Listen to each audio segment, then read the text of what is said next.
No, can you hear me? Okay. We'll get started with our Koinonia presentation in just a minute or two.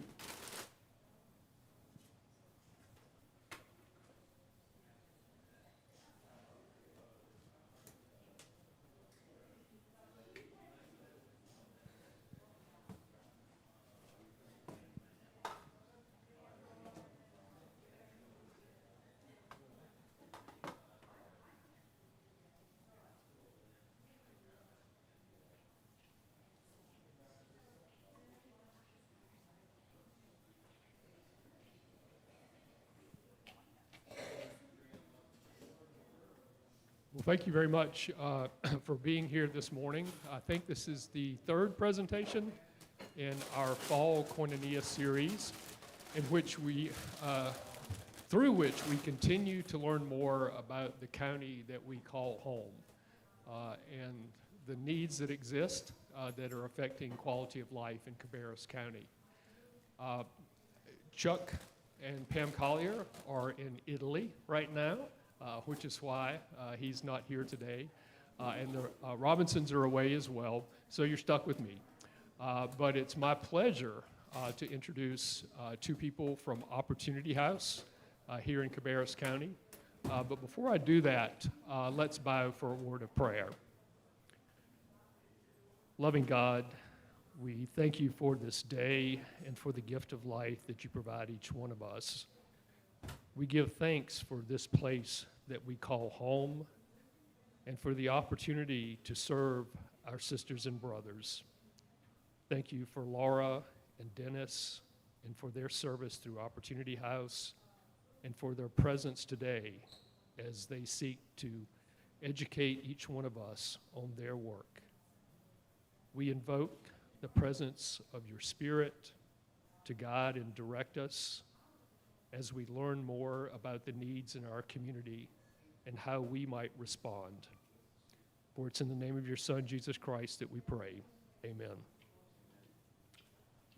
All right, I want to introduce two people who were with us previously during the spring series who talked about reentry, yes, for people who have been part of the justice system. And today they're going to talk specifically about Opportunity House. First, I'll remind you, and you'll remember this fellow because I think he did most of the talking last time. Dennis Brown is the director of the Cabarrus County Community Reentry Program and a founding member of the Cabarrus County Reentry Alliance. He has served with AYA House, you have to tell us what that stands for the past 5 years, and was made the executive director at the beginning of this year. He also serves on the board. He is a recruiter for Rowan Cabarrus Community College to provide opportunities for individuals with justice involvement. He has been a peer support specialist for 5 years and a reentry specialist for 2 years, and has been providing peer support services in the Cabarrus County Detention Center for the past 3 years. He was just inducted as a member of the Lions Club last month. And the person who's going to do most of the talking today, Laura Tolbert. I learned this morning that Laura was born in California but grew up in Tennessee and earned a nursing degree from that little school down in Alabama, not the one you're thinking about, but Auburn University. It's where she earned her nursing degree, and started in cardiac nursing at the old Presbyterian Hospital before it was Novant Health down in Charlotte. She was a community nurse, then a case manager, and then became a faith community nurse, something that she has been doing for 11 years now, and she has lived here in Concord for 15 years. I will let Laura, there's a good bit of information on the Opportunity House website about what Laura does, but she's here to tell you about that. So please join me in welcoming Laura Tolbert.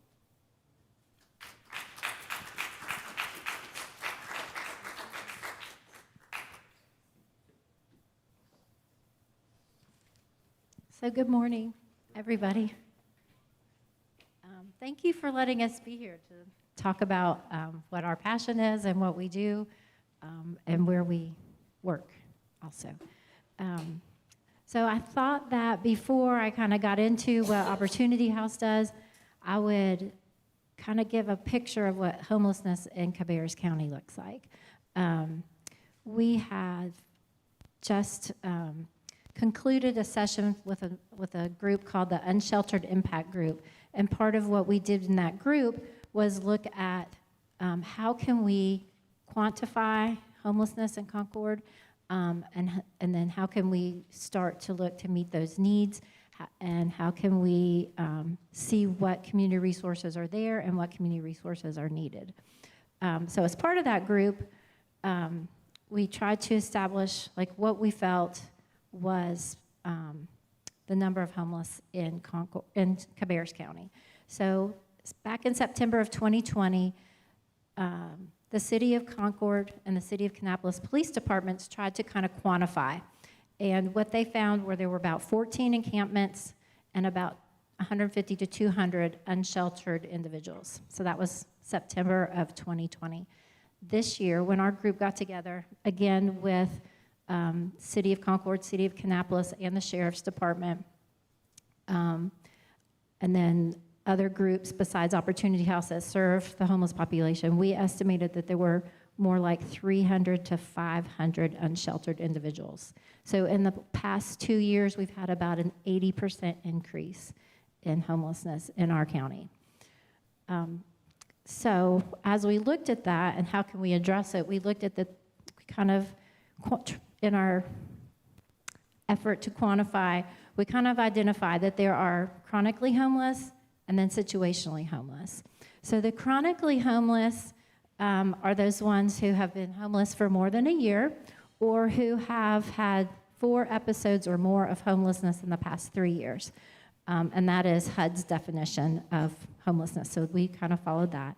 Those are the individuals who you generally have mental health and substance use issues, and they're the ones that usually have most of the interactions with law enforcement.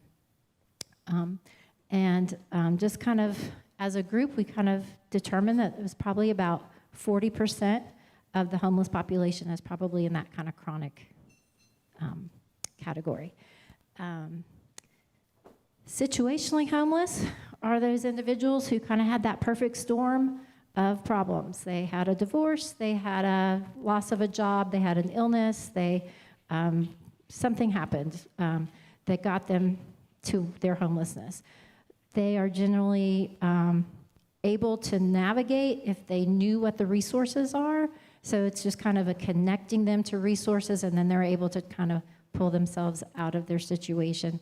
But they do oftentimes just need some support for a little while until they can get to the point where they can get back on their own.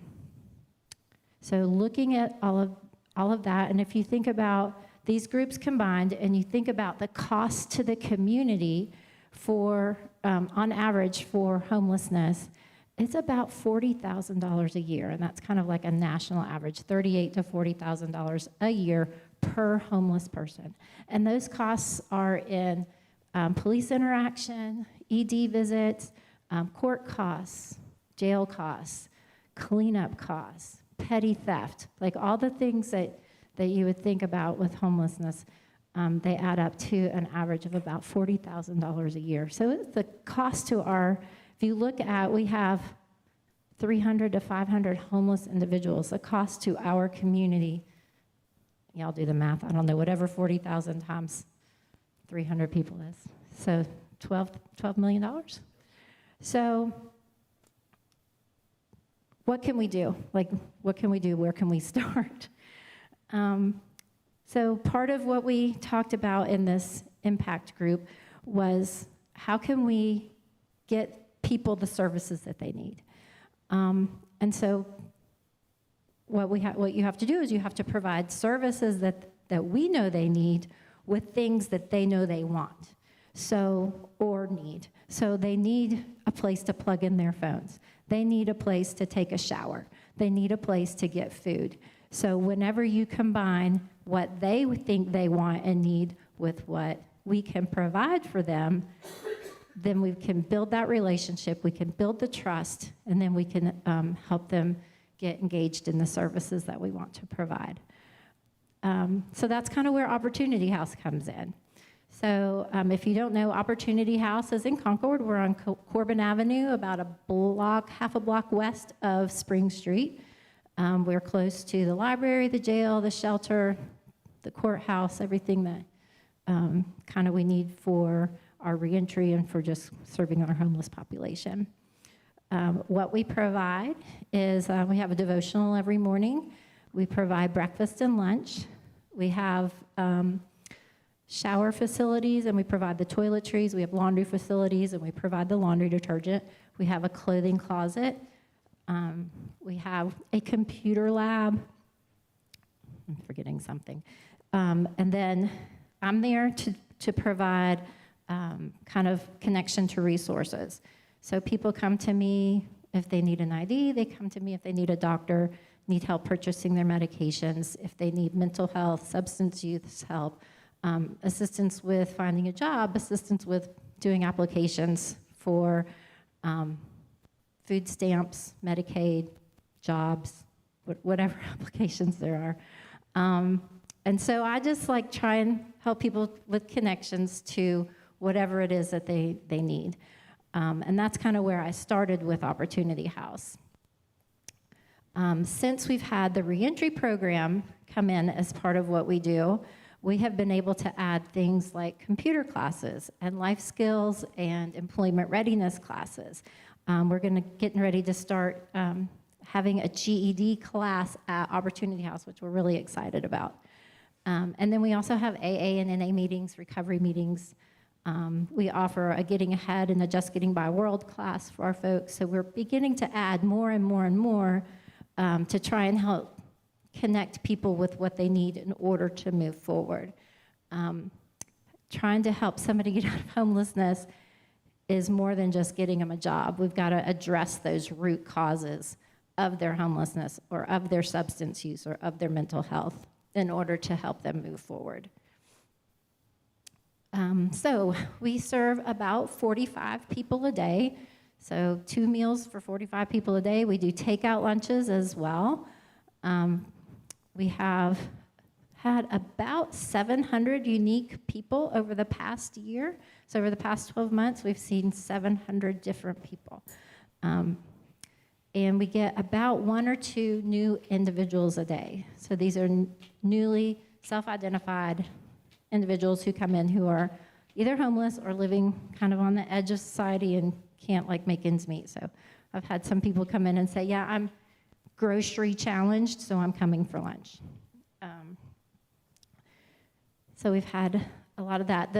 We've really seen an increase recently with the number of homeless. And it's a lot more, the sad thing, it's a lot more older individuals. So people who have lived in the same house, renting that same house for 20 years, the landlord has decided, I'm gonna sell because the market is so great, and you have a month to get out. But the issue with that is, as you guys probably know, our affordable housing in Concord is really tight. We have a really low supply. So that's kind of what we've been seeing more and more of. And also a lot of families, like young kids, with the same kind of issues. To try to, does anybody have any questions before I go on? Like, I've just spewed a bunch of stuff at you. Does anybody have questions? Yes, ma'am. My question is, are you seeing an increase in both chronic homelessness and situational homelessness, or one or the other? I think we're seeing it in both areas. I think through COVID, we had a lot of people who became homeless, and now at this point, because we're 3 years into COVID, 2 years into COVID, they are now considered chronically homeless because they've, kind of gone in and out or have just been homeless. But we have seen an increase in both, probably more of the situationally recent, like in the last maybe month or so. We've seen just a lot more evictions and a lot of people losing their housing just recently. So to address these issues, you know, a lot of it is systematic. And so so Opportunity House is involved with the Cabarrus Housing Collaborative, which is looking at housing across Cabarrus County, from all the way from emergency and transitional housing through home ownership, and how can the county support more affordable housing systematically. We've been with the Unsheltered Impact Book Group, the Homelessness Task Force, and we're also part of the Piedmont Regional Committee Coordinated Entry Project, which is helps connect people with kind of state-funded housing initiatives. Okay, so the question that Chuck wanted me to address is, how can y'all help? How can you get involved if you would like to get involved? So it depends on the level of how much involvement you want to have. If you want to write a check, we will certainly allow you to write a check, if that's what you do best, because there are people in the world that do that best.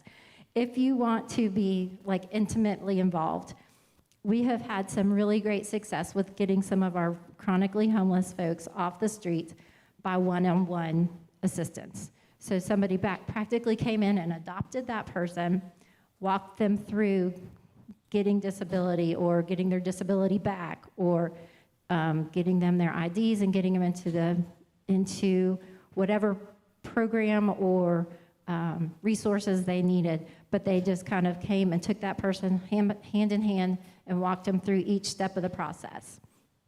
So that's like really deep involvement. There's weekly volunteering. If you want to come in once a week and help us answer the phones, or keep people, moving through their showers, or work in the clothing closet, there's absolutely opportunities for things like that.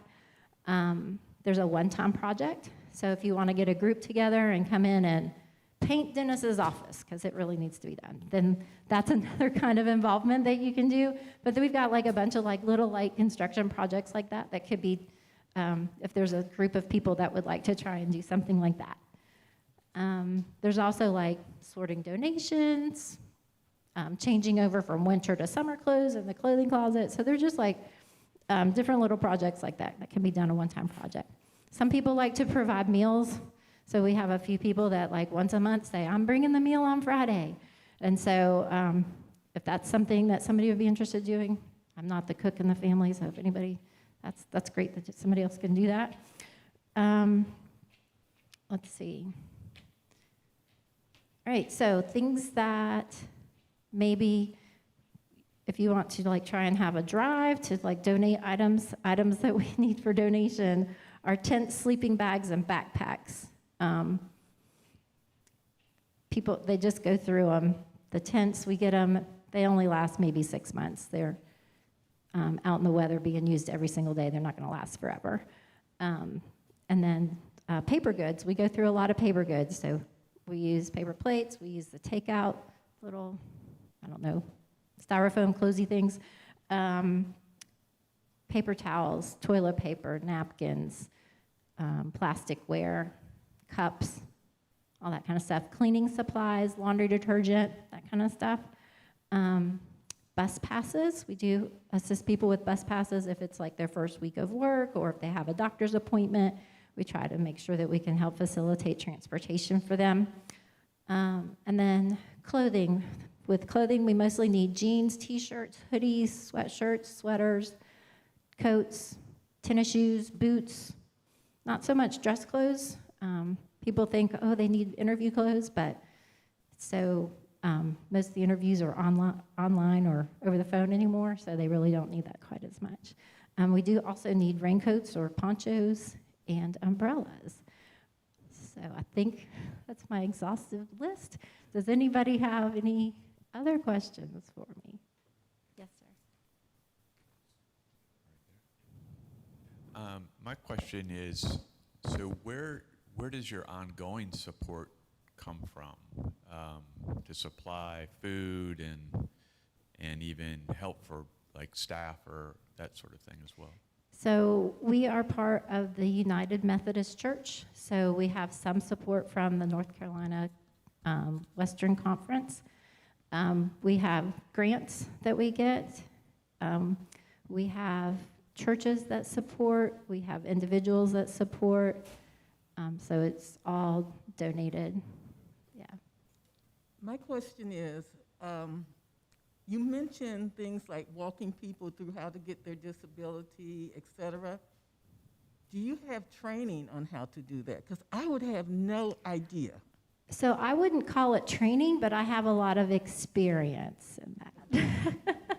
Yes, so the people that have helped people before, I have worked very closely with just to help them, like, okay, this is your next step, this is where to go for that.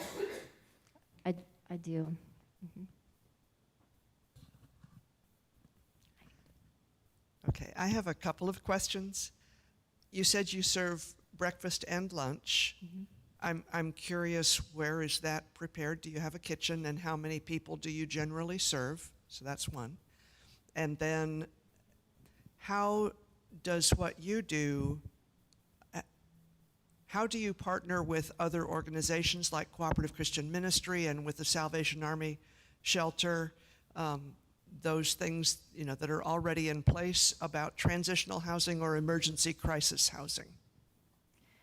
So we do have a kitchen, and we have a fantastic chef who uses whatever donated food happens to walk in the door and makes wonderful meals with it. She's amazing. Our grocery bill, I don't know what it is now since we have more numbers, but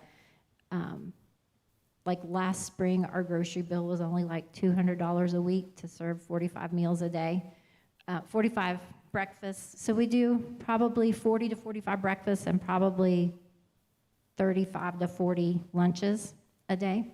So yeah, so like I can't even feed my family on that much. So I don't know how she does it, but we do get a lot of donated food.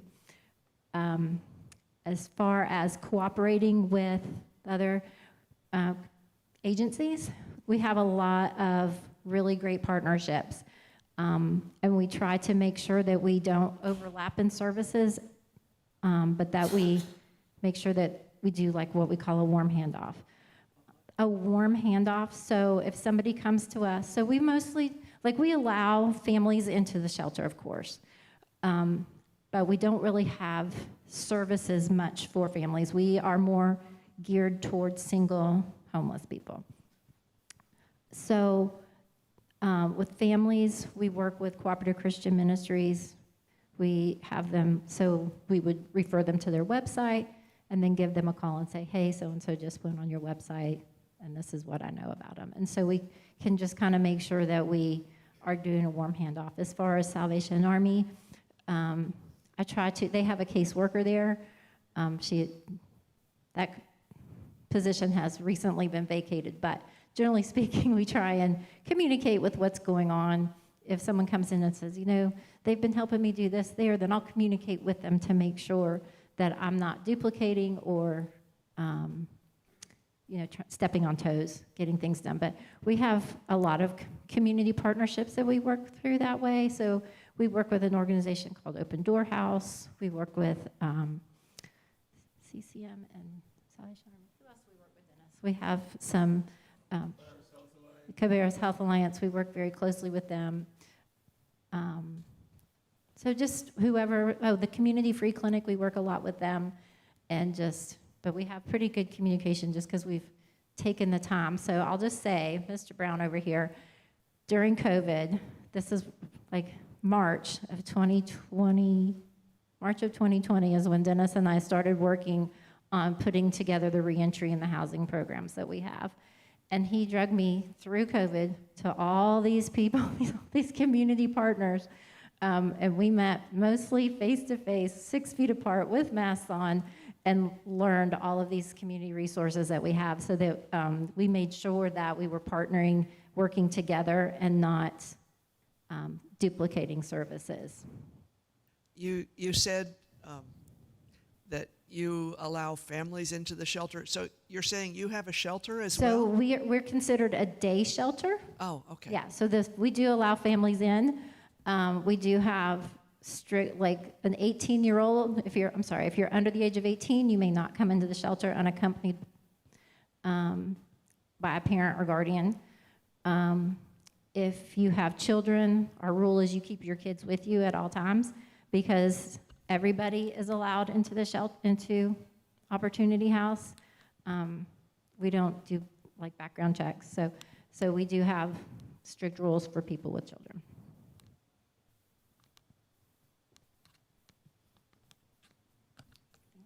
Laura, I have a question. Could you talk a little bit more about your referral process? Is that largely a manual process, or are you plugged into one of the online systems like NC Care 360 or Aunt Bertha or one of those? Right. So right now it is largely manual and a phone call or sending over an application. So we never got involved with NC 360.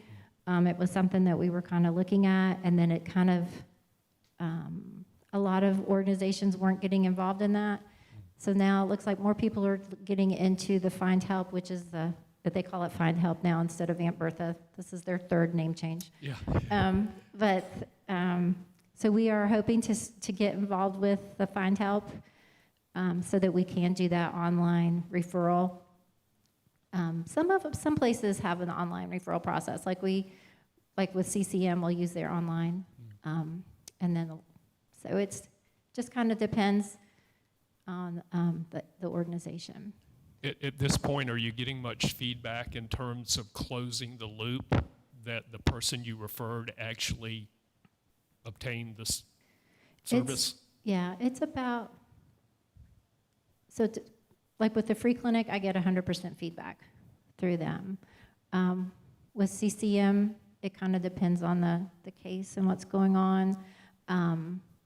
Like when I do food nutrition, food stamps applications, I get 100% feedback from them. So it depends on the organization, but I do get pretty good feedback, and I usually do kind of follow up and make sure that it's been done. So. Anyone else have a question? Sometimes it's difficult because our population is very transient, and they'll come in one day and be gung-ho and they want everything, and then you get them plugged in and going, and then you find out that they've moved to Salisbury, or so they're suddenly gone. I knew I had another question. You just reminded me. Regarding the transient nature of the population, when I helped with Room in the Inn down in Charlotte at my previous church, one of the things I noticed is a certain number of guests were construction workers who were, in the city for a brief period of time before moving on. And of course, there's more and more construction taking place in Cabarrus County now. Are you seeing that at all in the population yet? I haven't seen that. Okay, yeah, just curious. Yeah. And when it comes to substance use disorder, is there one particular type of SUD that's more prevalent than the others? I don't think so. I know there's a lot of opioid use out there, and I hear about it, but I would say that probably they don't come in, those individuals don't come into Opportunity House as often. What I see more are people who smoke marijuana or use cocaine, some form of cocaine, and alcohol. Those are probably the three I see the most, but I hear a lot about the heroin. Yeah. So we do a lot of, our first step with trying to help people is trying to get them into treatment. So if somebody is using, we do, that's our first question is, hey, if you want to really change your life, this is where we got to start. This is where so you go to Daymark for detox, and then from there you ask them to help you get into a 28-day program, and from there you ask them to help you get into a transitional housing program. And we just kind of encourage them, and that is the path for getting off the streets and out of drug addiction. Are you restricted in terms of geography, someone who is passing through, are they allowed in the shelter? Everybody's allowed, yeah. What are your hours again? We're open from 8:30 a.m. till about 2 p.m., and on Fridays a little earlier than that.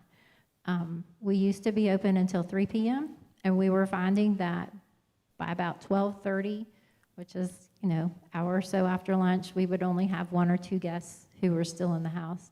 So we would stay open for a few more hours for them. But that's probably our biggest question is, why don't you stay open until the shelter opens at 5? Well, because nobody's there.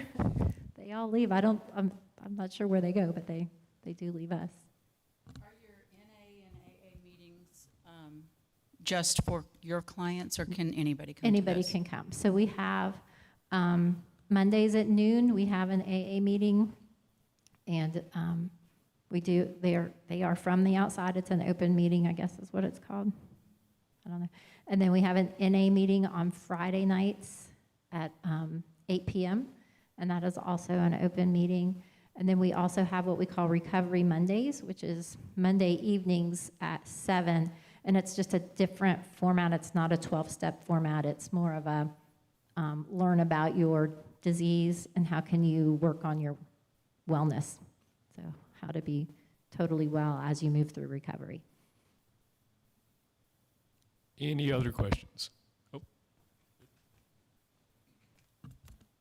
So you said 300 to 500 roughly in this county. Can you speak just generally, like at a high level, what the county capacity is with you at ability to support 45 for breakfast and lunch? What's the rest of the situation in the county? How many of those 300 to 500 folks are having their needs met? I guess it's fine. I know that's like beyond. Right, yeah, that's a really great question. So there are other agencies that are also helping to feed and to help support. And I don't know if I have no idea. I think a lot of that a lot of that is families who are living in hotels. And so the kids are in school and the parents are maybe working, but they're not making enough, like they're spending all their money on their hotel so they can't save in order to get into a place. So I think a lot of them are that way. So I'm hoping that the schools are helping meet some of those needs. But I really don't know. I wish that we had been able to have somebody from the school systems in with us when we were doing that unsheltered impact group. A lot of those individuals also get help from, that's how the number came up, by going to the food pantry, just by even requesting assistance in paying to stay in a house, where they're living. Yes. So what that allows, what happened is those numbers went up because they're counting everyone that's sleeping on the couch of their sister house is considered also homeless. Because although you're sheltered, but you're still not living the way we're expecting you or wanting you to live.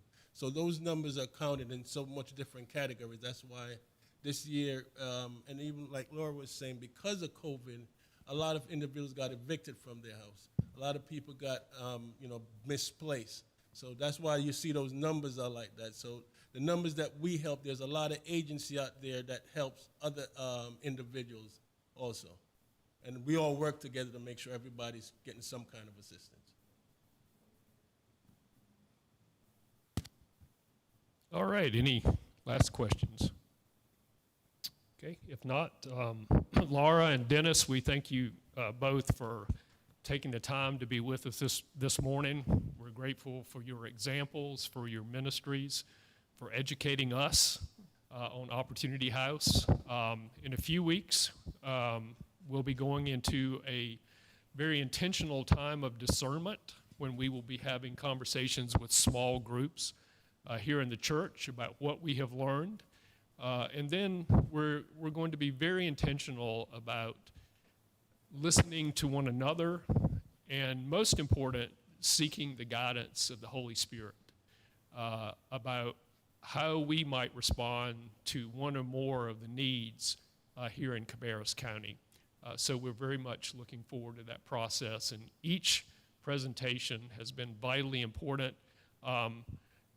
Some have been regular attendees who are going to be our most informed people going into the period of discernment, but all of these have been recorded and we're going to be encouraging folks to watch the recordings as we move into this time of discernment.